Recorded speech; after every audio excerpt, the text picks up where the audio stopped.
आम आदमी पार्टी पर क्या असर पड़ेगा, उसकी जो आगे की कैंपेन है उस पर क्या असर पड़ेगा?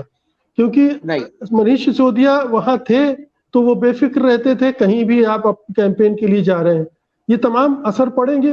जी नहीं, बिल्कुल असर पड़ेगा। असर इसलिए भी पड़ेगा कि यदि मनीष सिसोदिया जेल में है तो आपको वो डिफेंड करना पड़ेगा। आपकी बहुत सारी एनर्जी उनको लगातार कोर्ट में उनसे लड़ने के लिए, उनके ऊपर जो लगातार अभी सोशल में, जैसे ये जेल में चले जाएंगे फिर क्या क्या डॉक्यूमेंट मिले, कितने पैसे मिले, ये सारी फेक रूमर चलेगी।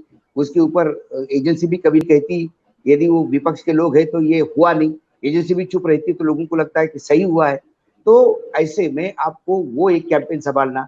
और मैम सही कह रही है कि वो उनको दिल्ली में फिर ज्यादा ध्यान देना होगा, तो कहीं ना कहीं उनको कन्फाइंड होंगे दिल्ली में। ऐसा नहीं कि दिल्ली सरकार चलानी नहीं, भले ही केंद्र सरकार चला रही है दिल्ली सरकार, लेकिन इनका तो एक वजूद है। तो ऐसे में अभी पूर्ण रूप से केजरीवाल ने अपने आप को पूरे इंडिया के लिए फ्री रखा था।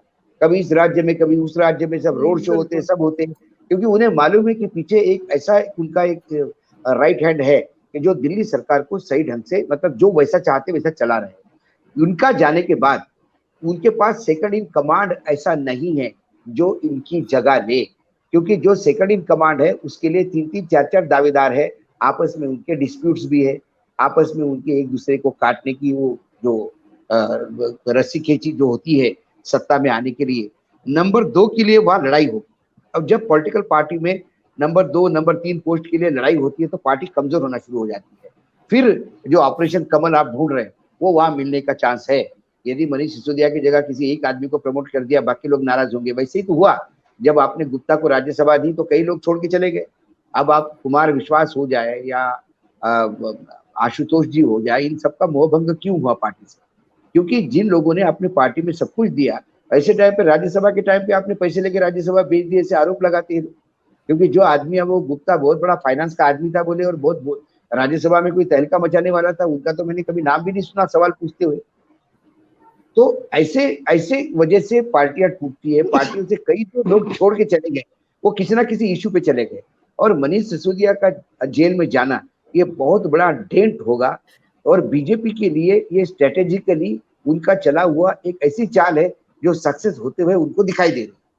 तो गुजरात में कहीं ना कहीं अटक जाएंगे। जी, तो जिस तरह से पूरे विपक्ष को भ्रष्ट प्रिंट करने का कैंपेन बस चल बस रहा बस। है, उसमें हाँ केजरीवाल एक जो अपवाद दिखते थे किसी हद तक, मैं ये हाँ। नहीं कहता हूं कि पूरी तरफ से, लेकिन नहीं फिर नहीं। भी कंपैरेटिवली बेहतर दिखते थे, उनको भी लेकिन नष्ट भ्रष्ट कर दिया जाएगा। लेकिन अब ये तो हम लोग जो लगातार बीजेपी करते आ रही वो देख रहे हैं, लेकिन ये केजरीवाल पे पहला हमला है।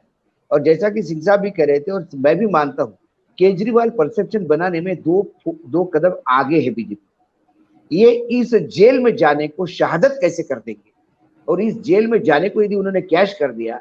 मैं आपको बता दूं, ये राजपूत वाला जो शब्द है, सिसोदिया को जो जोड़ा है महाराणा प्रताप से, ये दिल्ली से नहीं हुआ है। गुजरात में जो उनका एक स्पोक्स पर्सन था, उसने सबसे पहले कहा कि आपने सीधा हाथ, आपने भ्रष्टाचार के आरोप ऐसे आदमी पे लगाए जो महाराणा प्रताप का वंशज है। और वो बात वहां से चली। फिर उसने दूसरा जो ट्वीट किया वो ये कि 5,000 राजपूत युवक बलिदान देने के लिए आम आदमी पार्टी में आएंगे और महाराणा प्रताप के वंशज पे हुए हमले का मुकाबला करेंगे। तो गुजरात में राजपूत बहुत बड़ा मायना रखता है।